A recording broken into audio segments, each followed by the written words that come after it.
Hey, I'm Jay the Dev Guy, and I'm going to show you how trying to program a crosshair for my indie game led me to question the entire foundation of the shooter genre. Which I know sounds ridiculous and probably a little clickbaity. I mean, crosshairs are just a little dot that show you where you're going to shoot, right? Well, I'm going to show you why most of the time, crosshairs are lying to you.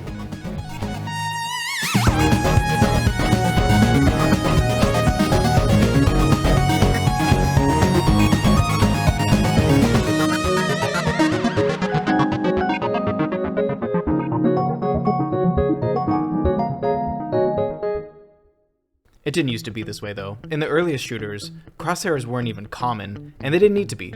Doom, for example, originally didn't even let you look up or down, and it won't consider height when aiming.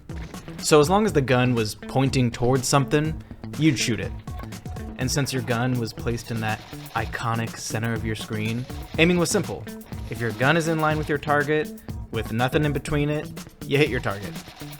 But shooters were revolutionized when they invented using the mouse to look around, also known as free look.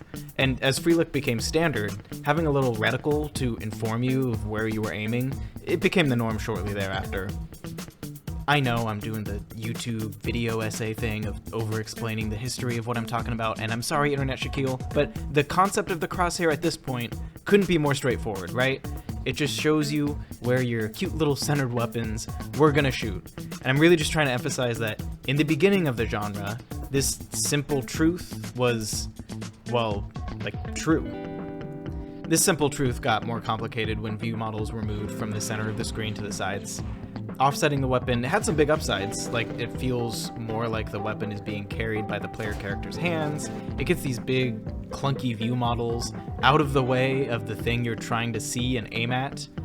But when view models made this move, now, unlike before, the angle your weapon is pointing and the angle the camera is pointing are suddenly different.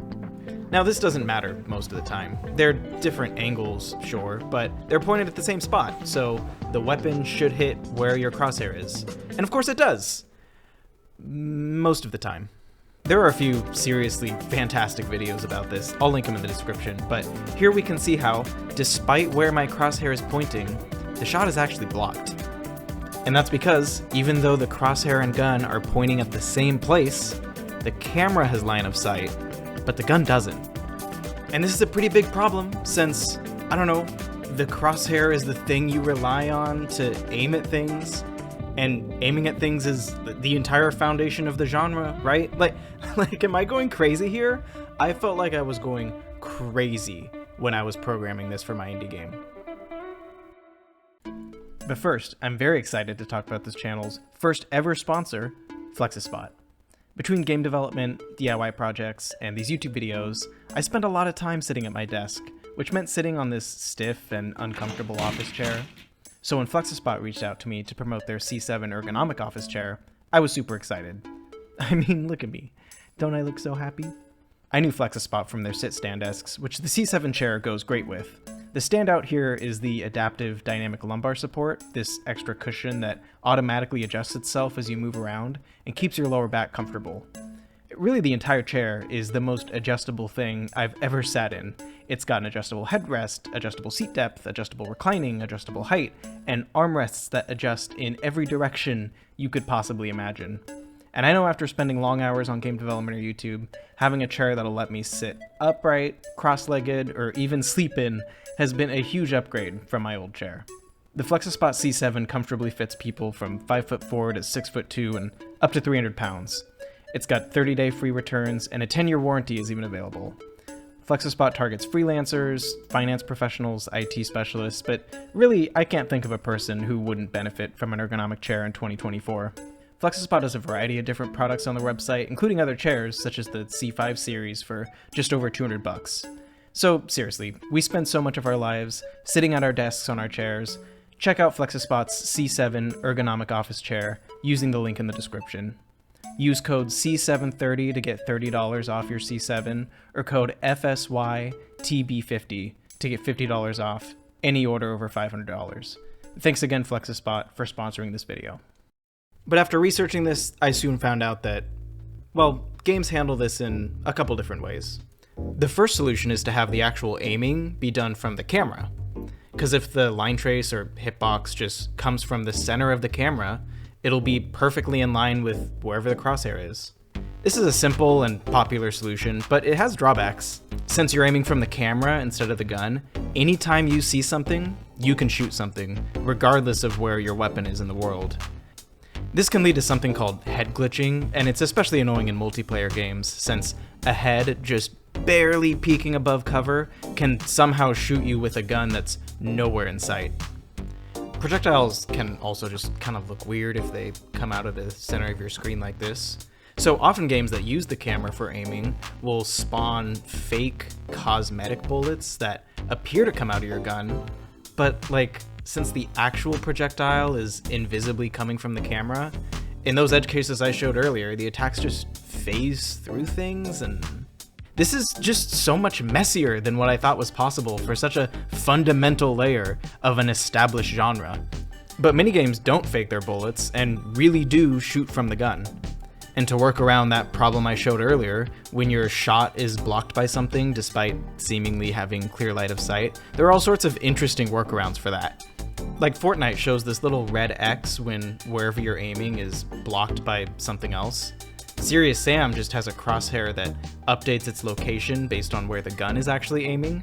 And Splatoon just has two crosshairs, one for where you're aiming and one for where you'll actually shoot. All these are really great and super interesting solutions, and I love how they keep the crosshair honest, which is great, since again, the whole point of the crosshair is to tell me where I'm shooting in a game about shooting, but I will admit I find all this movement a little distracting for my tastes. But what's funny is, despite all these solutions and workarounds I just laid out, there's a ton of games that just don't care at all about any of this.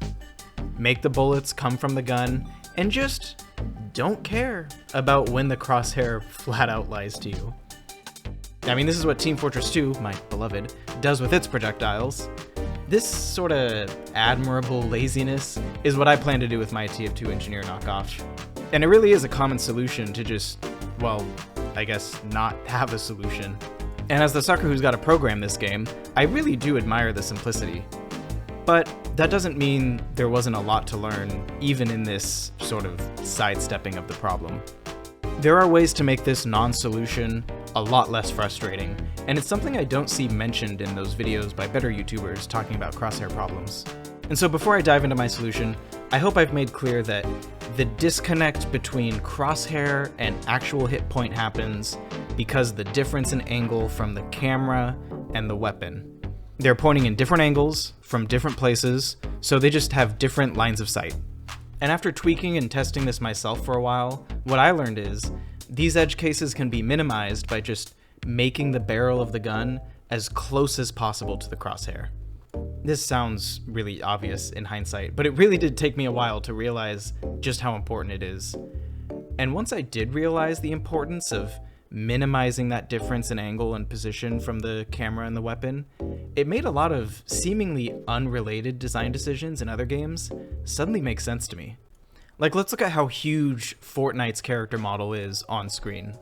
Now, I'm sure there are many reasons for the character to be this big on screen. I mean, you gotta give children gambling addictions for their Chun-Li skins, of course, but I'm totally convinced that this character model size is also to minimize the distance between the barrel and the crosshair. This discovery also helped explain the trend of aiming down sights. I mean, games with aiming down sights can now let firing from the hip be inaccurate and unreliable by design, because if you need precision, you can bring that gun right up to the center of your screen to line it up with your crosshair. It's basically designing combat around this angle problem I keep talking about. My fellow tail-end millennials may remember fierce gamers debating about whether aiming down sights was the root cause of modern shooters and shitifying the genre. And sure, we now know that trendy mechanics don't kill industries, corporate acquisitions do, but I gotta say, I love the irony of aiming down sights, a staple of the Call of Duty era shooter, basically just centering the weapon on screen like the good old days of Quake. As someone who lived through that time, I find it really funny. I hope you find it really funny.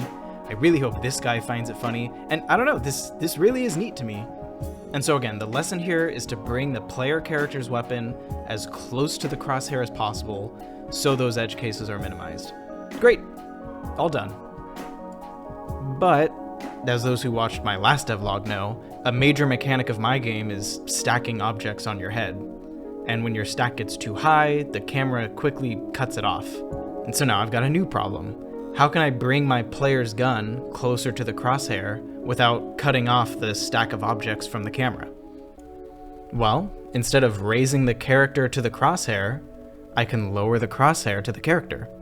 Off-centered crosshairs are a bit of a novelty, but they were actually used in Halo 2. Bungie has whole talks about this, and there are some great videos about lowered crosshairs as well that I'll link in the description. But lowered crosshairs have a few benefits. They're great for vertical level design since you'll naturally see more of what's above you and less of just the boring floor that's frankly not relevant to combat. Open vistas are framed better when there's more room on the horizon, which Bungie really likes. And I don't know how true this is, but I've even seen a few people say it helps with motion sickness, which is pretty cool. Most importantly for me, it allows me to keep my stack of objects on screen while minimizing the difference between the weapon and the crosshair. Now, before you comment, gamers can be pretty gamer about off-centered crosshairs, and I love making fun of them, don't get me wrong, but honestly, I kinda get it with this one. It can be pretty weird to aim with at first. So don't worry, I'm making an option to center it, but I gotta say, I get used to aiming with it a lot faster than I'd have thought. I think the off-centered crosshair looks good, I think it feels good, and as a programmer, I like how it keeps my aiming simple since I'm not having to spawn like fake cosmetic bullets or something complicated like that. And since I'm making a single-player Team Fortress 2 knockoff, I can just say, hey, this isn't laziness, it's simply an homage to the broken crosshairs of that game. And hey, broken crosshairs, that's a pretty big deal. That must be what all these negative reviews are about. Right, guys? Right? Okay, moving on from that. That's been my journey down the rabbit hole of crosshairs. Crosshairs seemed like such a simple element that have been a staple of the genre for so long, I was sure I could just code them in without a second thought. And it's a pretty common experience for an amateur developer to add every feature they know of into their prototype, but still have it feel off for some unknowable reason. It's a pretty crushing feeling, actually, and I definitely experienced it when I couldn't get something as simple as aiming my gun at a crosshair to feel any good at all. And so while this isn't the meme-filled update to my TF2 knockoff most of you were hoping for, I hope it was interesting to come down this rabbit hole with me, and I really hope this was able to save some random indie dev out there from the same headache I just wasted time having. Really never ceases to amaze me how coding something as simple as a little dot on a screen to show where you're shooting can just be so much work sometimes. And so I hope you enjoyed watching, and let me know what you think. I'm still a small little guy who reads every single comment I get, and even though I mention it all the time, I don't think I've actually been able to express how cool it is to read feedback from random internet strangers. So, subscribe to see where this game is going, of course, but I just launched a Patreon, and I gotta take a sec to brag about just how fun it's been. Because listen, my elevator pitch is just, if you're like me and you'd never gotten into other people's Patreons or Discords before, having a tight-knit community to just chill with and chat with each other has honestly been the most fun I've had online in years.